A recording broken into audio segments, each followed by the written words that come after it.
నమస్తే అండి, నేను మీ Jyothi. Welcome back to spoonful stories.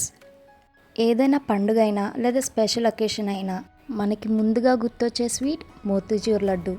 చాలామంది ఇది ఇంట్లో చేయడం కష్టం అనుకుంటారు, కానీ సరైన కొలతలతో చేస్తే అచ్చం హల్వాయి స్టైల్లో జ్యూసీగా ఎంతో రుచిగా వస్తాయి. మరి ఆ సీక్రెట్ టిప్స్ ఏంటో ఈరోజు వీడియోలో చూసేద్దాం. ముందుగా మనం ఒక గిన్నె తీసుకొని అందులోకి 1 కప్ శనగపిండి వేసుకోవాలి. ఆ తర్వాత చిటికెడు సాల్ట్ వేసుకోవాలి. ఇప్పుడు మనం కొంచెం కొంచెం వాటర్ వేసుకొని దోశ బ్యాటర్ లాగా కలుపుకోవాలి. చూడండి, కన్సిస్టెన్సీ ఈ విధంగా వచ్చిన తర్వాత మనం పక్కన పెట్టుకోవాలి. ఇప్పుడు మనం స్టవ్ వెలిగించుకొని కడాయి పెట్టి ఒక 4 టేబుల్ స్పూన్ వరకు ఆయిల్ వేసుకోవాలి.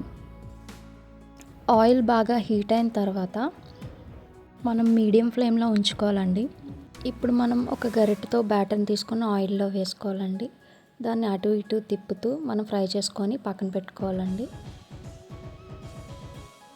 అలాగే మిగతా వాటిని కూడా వేసుకొని ఫ్రై చేసుకొని అటు ఇటు తిప్పుతూ పక్కన పెట్టుకోవాలండి. మనం దీన్ని మీడియం ఫ్లేమ్లో ఎక్కువసేపు ఫ్రై చేసుకోవాలండి, అలా అయితే లోపల బాగా కుక్ అవుతుంది.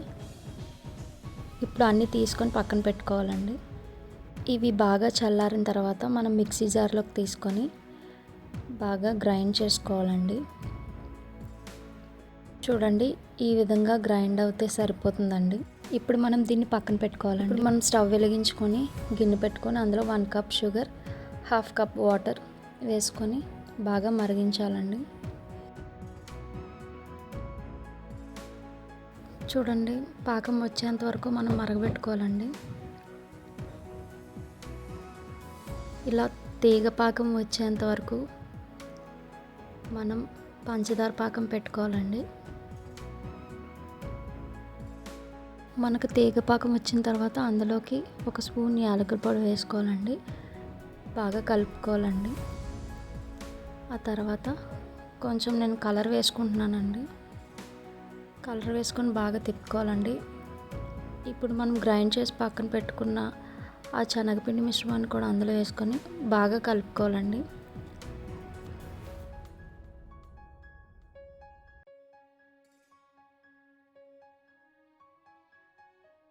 ఇప్పుడు మనం 1 స్పూన్ నెయ్యి తీసుకోవాలండి. నెయ్యి తీసుకొని అందులో వేసుకొని బాగా కలుపుకోవాలండి. చూడండి, కలుపుకున్న తర్వాత ఇది బాగా దగ్గర పడుతుందండి. దగ్గర పడిన తర్వాత మనం స్టవ్ ఆఫ్ చేసుకొని చల్లారి పెట్టుకోవాలండి.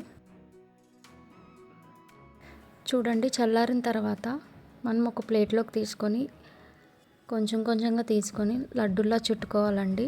చూడండి, నేను ఏ విధంగా లడ్డూలు చేస్తున్నానో. చాలామంది ఇందులోకి మెలన్ సీడ్స్ అని, ఆల్మండ్స్ అని, కిస్మిస్ అని అన్నీ వేసుకుంటారండి. కానీ నాకు కాజు అవైలబుల్గా ఉందని కాజు వేసుకొని లడ్డూలు చేసుకుంటున్నానండి. ఇలా మిగతా లడ్డూలు కూడా చేసుకొని మనం ప్లేట్లోకి తీసుకొని సర్వ్ చేసుకోవడమేనండి. ఇంతేనండి మోతీచూర్ లడ్డు. అంతే అండి, ఎంతో జ్యూసీగా ఉండే మోతీచూర్ లడ్డూలు రెడీ. ఈ చిన్న చిన్న టిప్స్ పాటిస్తే ఫస్ట్ టైం చేసేవాళ్ళు కూడా పర్ఫెక్ట్గా చేయగలరు. ఈ రెసిపీని మీ ఫ్రెండ్స్ అండ్ ఫ్యామిలీతో షేర్ చేసుకోండి. మీరు గనక మన ఛానల్ని మొదటిసారి చూసినట్లయితే ఇలాంటి మరిన్ని రుచికరమైన వంటల కోసం ఇప్పుడే స్పూన్ఫుల్ స్టోరీస్కి సబ్స్క్రైబ్ అవ్వండి. మళ్ళీ మరో మంచి రెసిపీతో కలుద్దాం. Bye bye.